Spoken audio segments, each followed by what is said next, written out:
What's up, guys? 2020 has been a crazy year, so I wanted to say a few words, or at least I feel like I need to say a few words for myself. Yeah, it's been a crazy year, guys. It's been a trying time. 2020 has been a trying time, and it's been a time of great chaos and great disorder. And just like I know it's weighed down on me, I'm sure I know for a fact that it's weighed down on you guys. Um, so I just wanted to go over a couple things that I feel like I have learned from this year. Now, like I said, 2020 has been a stressful year, and one of the ways I think that stress has manifested itself is in mental illness.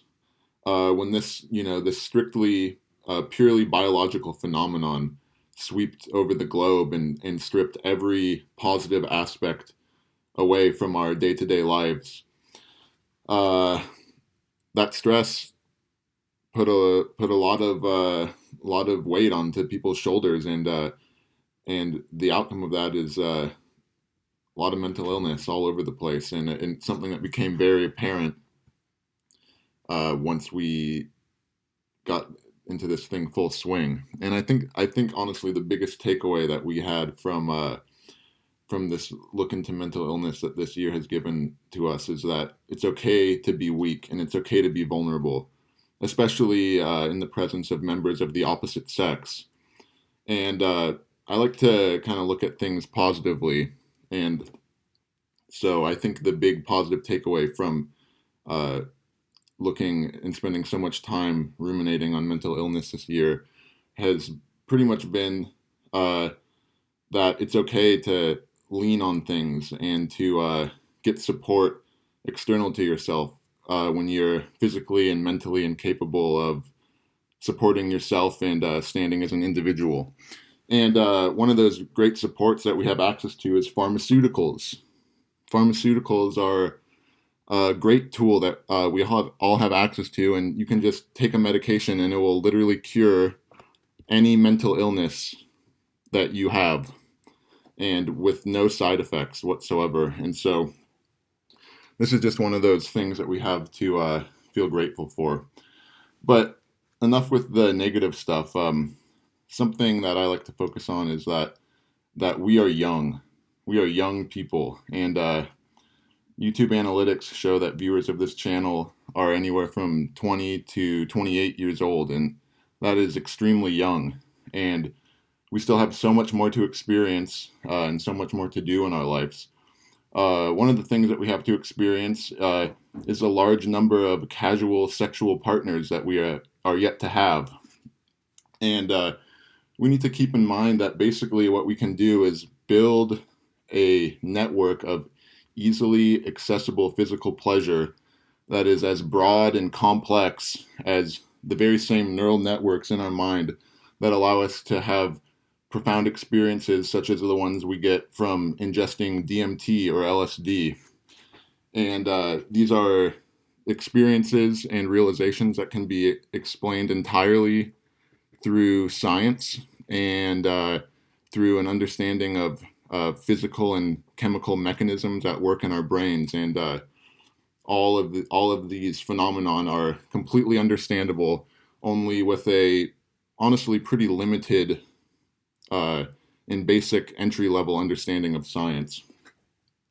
Another thing that we have yet to experience, and this will become more readily available once we get this vaccine rolled out, is world travel. And this is a great one because world travel is a humbling experience that holds much wisdom within it.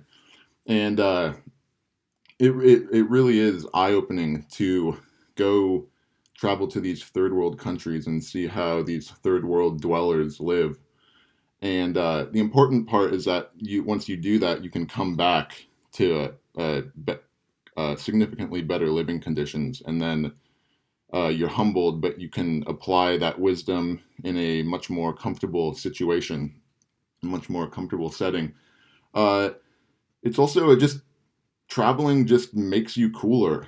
It's just it makes you kind of cool, and like you have cool things to talk about, and it's super cool to have these experiences where you get to go to all these locations that people talk about in such high regard in these first world countries, and these places are literally in the backyards of these people who live in the third world countries, and you get to go and see them, and it's just awesome, and it makes for a cool story. So this next point that I want to touch on is kind of hard to talk about, to be completely honest. And I think the best way to lead into it is with a personal anecdote. So this is something that actually happened to me. This is a true story that happened to me. So the other day I'm walking down the street and there's this homeless man, and he is just talking to no one, talking to the air, you could say.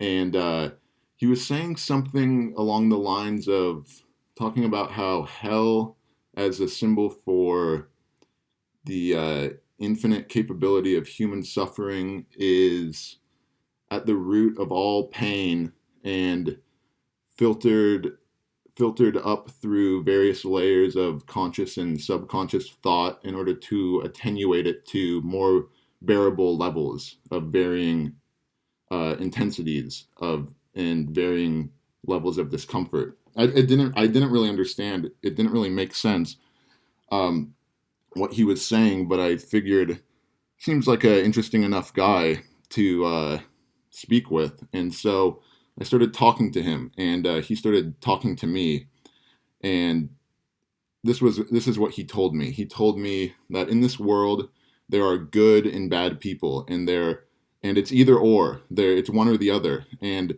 there are objectively good and bad thoughts and good and bad ways of thinking and ideologies. And so he's telling this to me, and I'm thinking, well, this is pretty applicable to this year because I don't know if you guys have noticed, but I've noticed that some of the people that we surround ourselves with are not who we thought they were, and they are evil, bad people. And but as us young good people, and we're usually young, the good people. It's our responsibility to ensure that good prevails in this world, and that good ideas and good people prevail. And one of the main ways of doing this is to shun all conservative political ideologies whatsoever, and to do this uh, despite the fact that they may or may not have their foundations set in hundreds and thousands of years of philosophical debate and thought. And so that's an important thing to do. And then more so, it's important to be able to identify these evil people and the evil person ideas that they have, and to make sure that the second we notice someone in our lives like this, that we also shun them as well and never speak to them, and to keep in mind that these are not it even if a person questions one of these ideas, or brings it up in a way that doesn't seem like they are completely against it, question it. You know it you would think, oh, maybe there's extremes to these ideas, but maybe they have some merit. But that's not how it works, because these ideas are pure evil, and when you interact with pure evil, even if you just touch the surface, you are evil, and there's no coming back from that. And so it's important to remember that we need to keep an eye out for these things, and totally obliterate these types of thinking and these types of people from our lives. And so I know this is kind of a upsetting topic to talk about, but there is hope. And I think you guys all know what I'm talking about, because we won this year. And it's I'm glad that we did, because if we hadn't, it would have been a different story. And the path of this earth would be on an irreversible path towards evil, and there would be nothing that we could do about it, and it would pretty much be over. But instead, we are now headed towards good, and and it's because we won, and it's because us, mostly young good people, we came together, and we showed that we can make this world good, and